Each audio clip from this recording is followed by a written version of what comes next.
Bonjour, c'est Magali. Bienvenue dans cette nouvelle vidéo.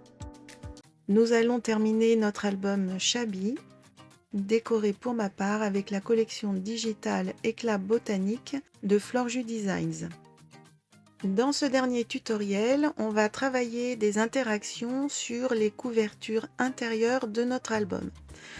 Donc on va commencer par la couverture placée sur la gauche. On va garder l'idée des accordéons et on va en créer un spécifiquement pour pouvoir venir y installer cette pochette de la collection. Au vu de sa mesure, on a besoin de découper d'un papier A4 un morceau de 14,5 de large. On garde les 29,7. Sur les 29,7, on va réaliser une petite série de plis. Un premier à 13, de façon à laisser un tout petit matage sous la pochette. Un deuxième pli à 13,8. Et là, alors une petite technique, on plie le papier au niveau des 13,8. On se replace sur le massicot à 13 cm, le volet le plus court vers le haut.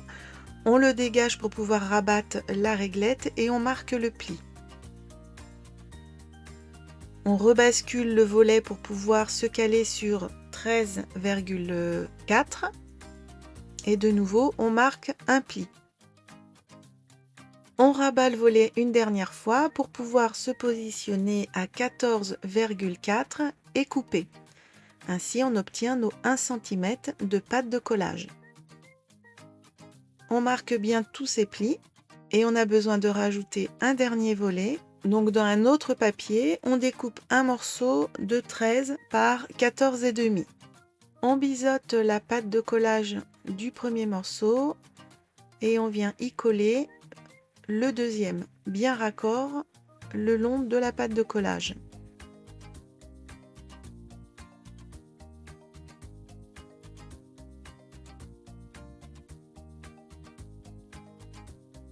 On maroufle et on essuie l'excédent de colle. On plie son accordéon et on voit si tout se place bien. Alors moi je me rends compte que le dernier volet, vous voyez, il n'a pas assez de place. Il est un peu trop long. Donc je rabote les quelques millimètres qui gênent.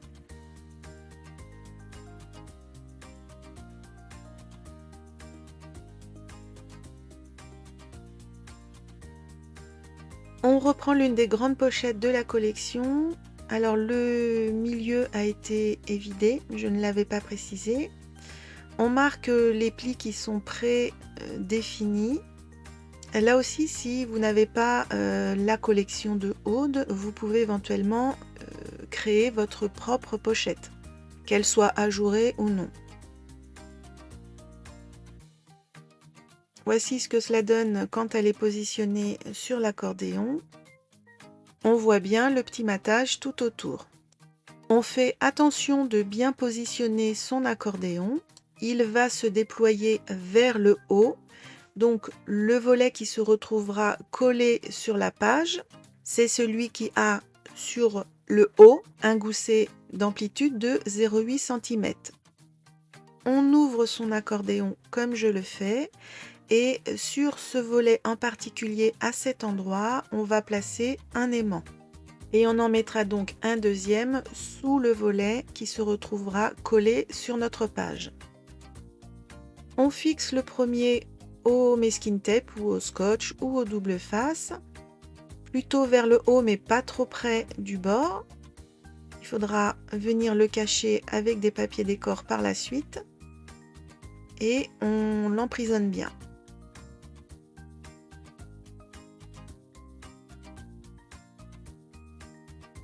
On place également le deuxième aimant, donc on le dépose sur sa table de travail.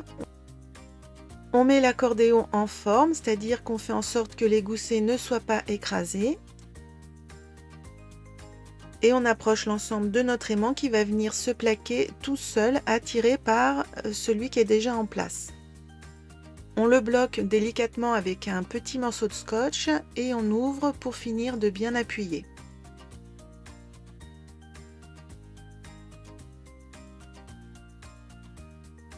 Si on le souhaite, on peut user le bord haut de la pochette et venir faire une couture tout autour, comme je l'ai fait. On retourne cette pochette et on va venir coller un morceau de rhodoïde pour fermer la fenêtre. On commence par appliquer du double face plutôt sur les bords intérieurs du cadre.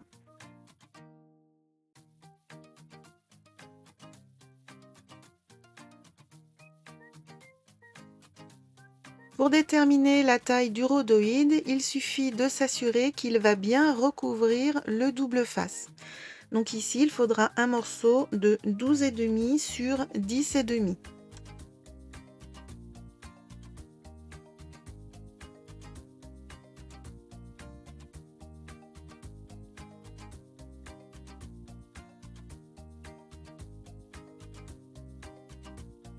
On le positionne sur le double face, on maintient tout d'une main et de l'autre on soulève une partie du rhodoïde, on enlève l'opercule du double face et on plaque le rhodoïde.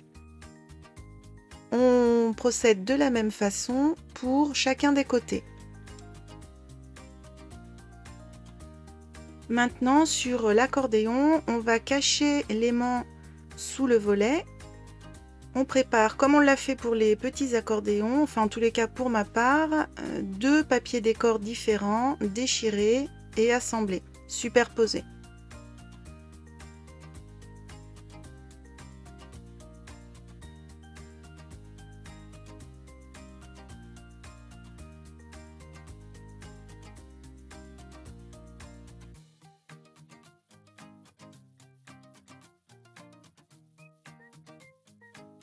Les trois bords plats sont usés au ciseau.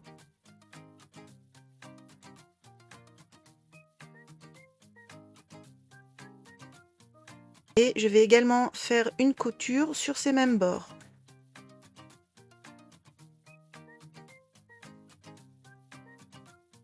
Juste avant de coller notre papier, on va glisser un petit morceau de ruban orienté vers le haut. Ça permettra d'aider l'ouverture de l'accordéon. Donc on le fixe au scotch, au masking tape, au double face, comme on veut.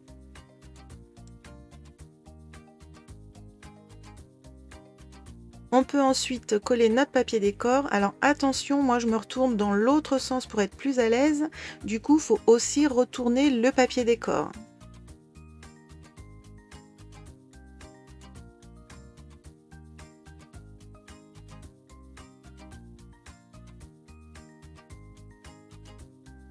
Voilà, son vrai bon sens, c'est celui-ci.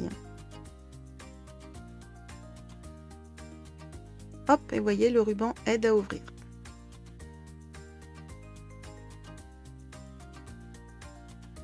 Le tag à glisser dans la pochette est un morceau de 14 sur 12,5. Les coins sont arrondis et un onglet ancré a été collé sur le haut et les bords sont également ancrés recto verso. On reprend son accordéon pour venir coller la pochette sur sa façade. Donc si vous devez l'ouvrir pour vous mettre bien à plat, surtout ne vous trompez pas de volet. C'est celui où il y a le ruban qui dépasse vers le bas. Dans un premier temps, on en colle uniquement une seule patte de collage. Et on se centre sur la hauteur du volet. On ne vient pas bord à bord parce que je vous rappelle que dans ce cas de figure, on a choisi de faire un petit matage autour de la pochette.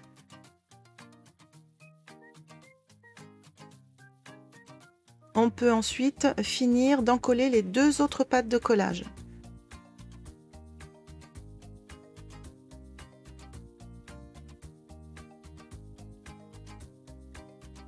Et quand la colle est sèche, on peut insérer notre tag. Alors en le manipulant, je me rends compte que l'onglet risque de gêner l'ouverture de l'accordéon.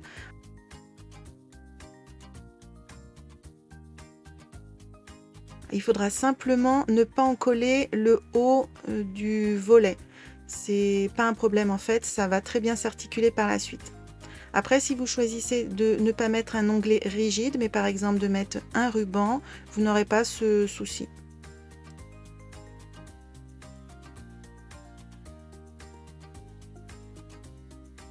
On peut voir un petit peu dans notre album comment ça va se présenter, comment le positionner. Alors il faut se fier au petit ruban qui dépasse, donc ne pas faire déborder le ruban sur le bas. Et puis vous déterminez si vous le mettez un petit peu plus à gauche ou à droite. Je pense que le mieux c'est légèrement vers la gauche pour libérer un petit peu sur la droite l'autre accordéon quand on va refermer la page. Entre-temps, j'ai préparé une petite composition du type de celle qu'on a pu faire pour le dessus des petits accordéons. Moi, je viendrai le positionner sans doute sur le bas. J'ai collé dos à dos 2 die cut porte-étiquette, puisque quand on va soulever l'accordéon, on aura accès à ce qu'il y aura derrière l'embellissement. Et sur le dernier volet, celui qu'on va venir coller sur notre page, également une petite composition tout le long sur le bas. Ainsi, on pourra de nouveau glisser un tag sur l'arrière. On fait attention à ce que le positionnement de nos die cuts ne vienne pas entraver la fermeture de notre album au niveau de la charnière. Et chacun des die cuts sera ancré.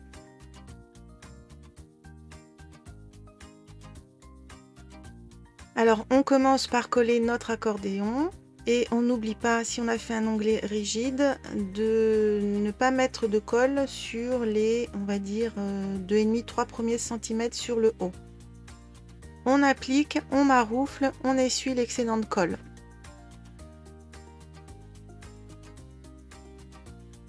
Et on peut à présent venir travailler la petite composition, coller les éléments uniquement sur le bas.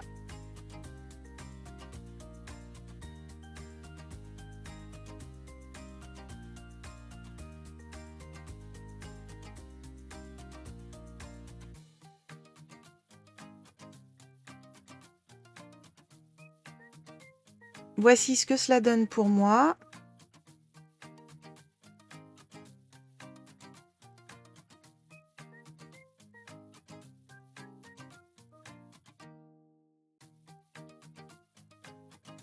Il me reste à rajouter la petite composition, donc comme convenu sur le bas.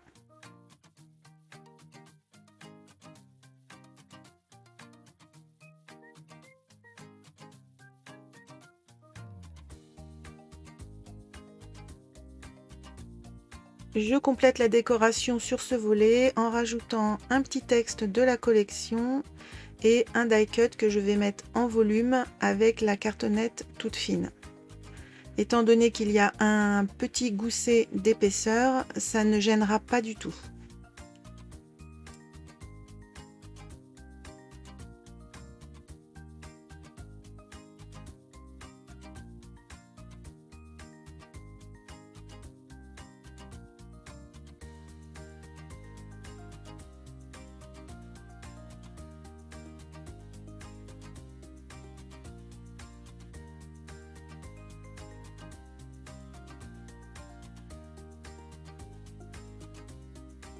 Et du coup, vous voyez ici, comme on n'a pas encollé le haut du volet, quand on va ouvrir, l'onglet rigide ne va pas gêner le déploiement de l'accordéon.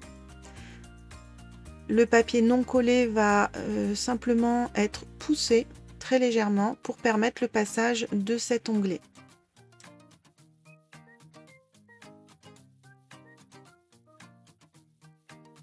Alors je trouve qu'il y a un petit déséquilibre visuel sur le haut à droite, donc je vais rajouter un petit die cut.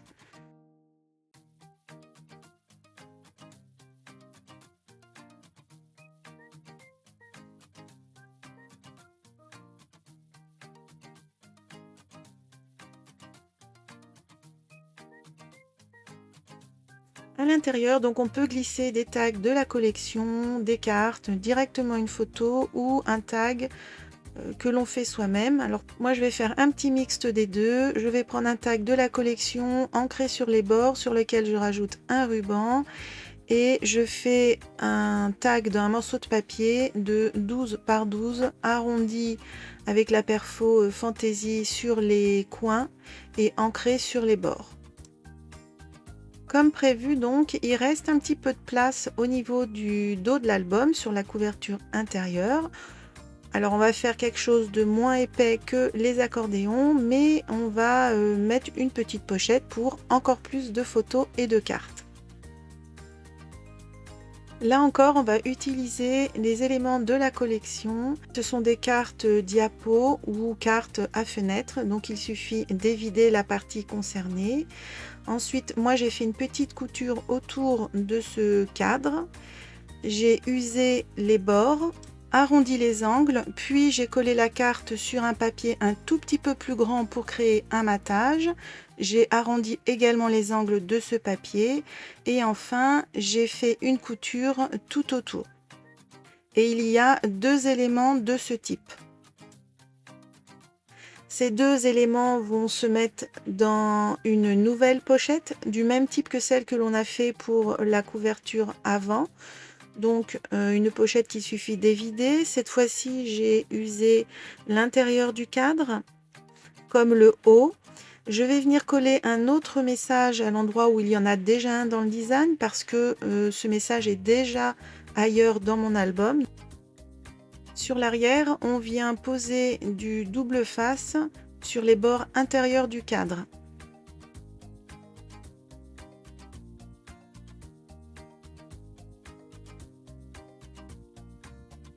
Avant de coller le rhodoïde, je viens faire une petite couture tout autour pour être accord avec tout ce qui a été fait dans le reste de l'album. Le rhodoïde a la même taille que pour la première pochette, soit 10,5 par 12,5. Et on vient le coller sur les petits morceaux de double face.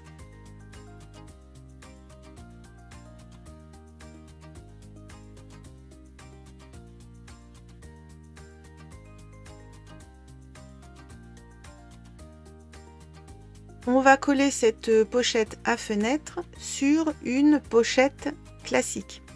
Donc pour la pochette classique, c'est un morceau de 16,5 sur 14. Sur les 16,5, on fait un pli de 1 cm de chaque côté et sur les 14, un seul pli d'1 cm d'un seul côté. On marque bien les plis, on rabat les pattes de collage et seulement après, on vient perforer les angles pour être accord avec la forme arrondie de la pochette à fenêtre. On vient ensuite coller cette pochette à fenêtre sur la pochette simple. Là aussi, on la centre bien puisque on veut un effet de matage et éventuellement, on en colle au départ qu'une seule patte de collage pour prendre le temps de bien se caler.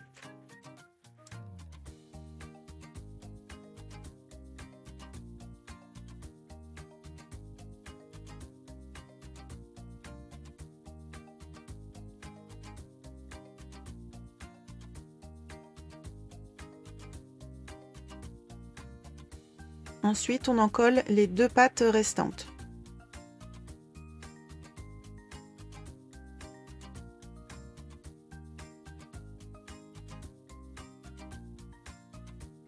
Pour cette pochette à fenêtre, on crée un nouveau tag de 13,5 par 12,5.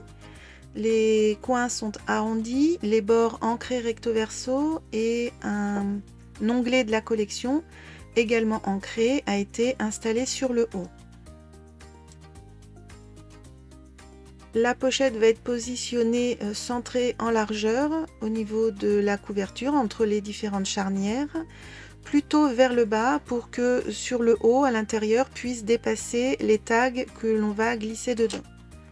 Encore une fois, on en colle une seule patte de collage, on maroufle bien, on essuie l'excédent de colle et on en colle les deux pattes restantes.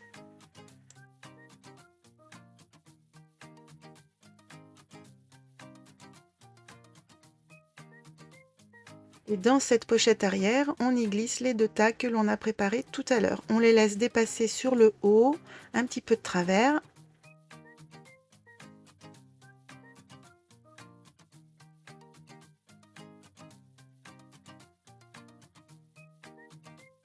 Dernier point de détail, je vais rajouter une petite composition sur le bas à droite avec un petit bout de ruban et 2 ou 3 die cut.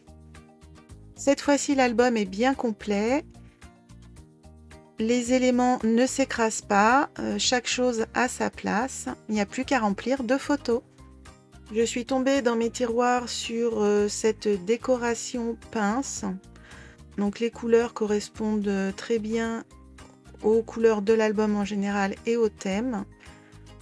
Il suffit de venir l'insérer, l'accrocher sur le ruban. Et voilà, ça fait une jolie déco en volume. J'espère que vous avez pu aller jusqu'au bout de ce projet et en attendant de nouvelles créations, je vous dis bon scrap!